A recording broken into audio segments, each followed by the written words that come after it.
Magandang araw, mga kasakto. Ako ito si Sir Eric ng 3D Driving School. Kumusta po kayo? Meron lang po akong i-share sa inyo na konting kaalaman o techniques ngayong araw na ito. Okay, gamit ang Toyota Wigo. Okay, ang i-share ko po sa inyo ay kung paano natin malalaman na hindi po maatrasan yung pader na yun. Yung pong itinapat ko po sa side mirror, may pader po sa likod. Yan. Gamit po itong Toyota Wigo. Okay. Ngayon po, ang magiging marker po natin, unang palatandaan natin ay itong door handle. Yung first door handle po, ito po.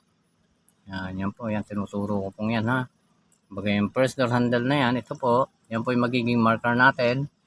Mapupunta po siya doon sa edge ng pader. Okay?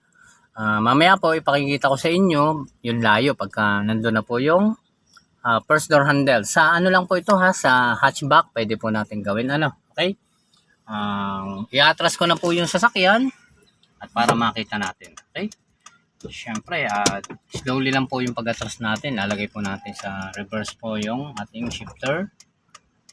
Tapos yan. Makikita nyo po yung first door handle na yan. Yan po. Yun. Unti-unti po siyang lalapit doon sa edge ng pader. Pwede po natin iangat ng konti doon sa may edge ng pader yan ha. At doon po tayo i-stop or hinto. Tapos po ipakikita ko po sa inyo yung layo. Yan nga po yung sinasabi ko sa inyo. Ipakikita ko po yung layo nung distance natin doon sa likod. Okay. Para po hindi na po kayo matakot or kabahan na kung maatrasan siya. Lalo na po kung wala tayong camera. Okay? So, napapansin nyo po, unti-unti po lumalapit sa edge yung yung ating first door handle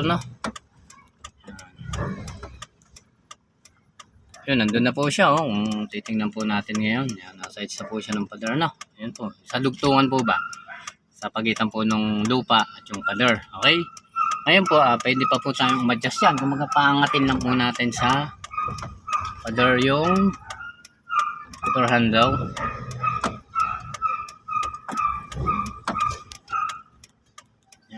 Kung titingnan nyo po ngayon, nakaangat na po yung first door handle dun sa edge ng pader. Yan po. Tutok po yung camera. Hindi na po siya eksakto dun sa edge, di ba? Okay, dun po sa dugtungan. Ibig sabihin po, meron na po tayong safe distance yan. Okay? Makikita ko po sa inyo ngayon yung layo natin. Okay? Or yung distance natin dun sa pader na yan. Yung medyo safe naman rin po naman siya. Para po hindi natin siya matakpan. Okay? Ako po yung bababa at para makita natin yung sinasabi kong layo. Po. Yan. Yan po yung magiging layo natin dun sa pader. Nakita nyo naman po. Meron po tayong safe distance. Ibig sabihin, hindi po natin mauurungan yung pader. Okay? Yan po muna yung i-share ko sa inyo mga kasakto. Ang araw na ito. Huwag niyo pong kalilimutan nandito po ako sa 3D Driving School. Yan. Dito po sa Cubao branch okay? Meron din po kaming parapol, yan po motorcycle po sa mga mag-enroll po dito, magkakameron po kayo ng pagkakataong manalo ng motorcycle, okay?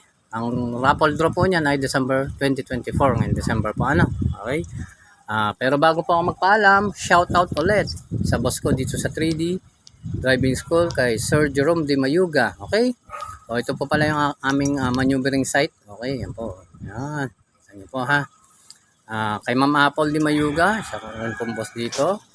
Kay Sir Brian, sa mga kasama kong driving instructor dito sa 3D Driving School. At lalo na kay Sir Pads, okay? Siya po yung isa sa mahusay dito magturo. Pinakamahusay, yan. Tapos, shoutout din sa barkada ko dyan na si Sir Buboy sa Lucena, okay? Isa din driving instructor, okay? Shoutout din sa mga batang disco, yan. Kay paring Eric Circulado, okay? Yan. Shoutout sa iyo, paring Eric. Namimiss na kita at matagal na tayo hindi nakikita. Yan lang po ang i-share ko sa inyo hanggang sa susunod na video ko. Paki-like and share po ang aking FB page Boy Sakto at ang YouTube account ko, Boy Sakto rin po, at yung TikTok account ko. Maraming salamat po. God bless po sa inyong lahat.